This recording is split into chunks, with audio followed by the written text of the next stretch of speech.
ఆంధ్రప్రదేశ్ ప్రభుత్వం మధ్యాహ్న బడి భోజన పథకానికి మరి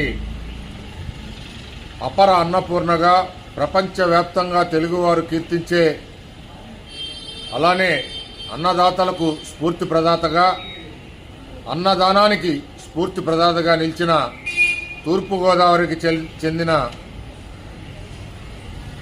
కీర్తిశేషురాలు డొక్కా సీతమ్మ గారి పేరు పెట్టడాన్ని బ్రాహ్మణ సమాజం హర్షిస్తుంది.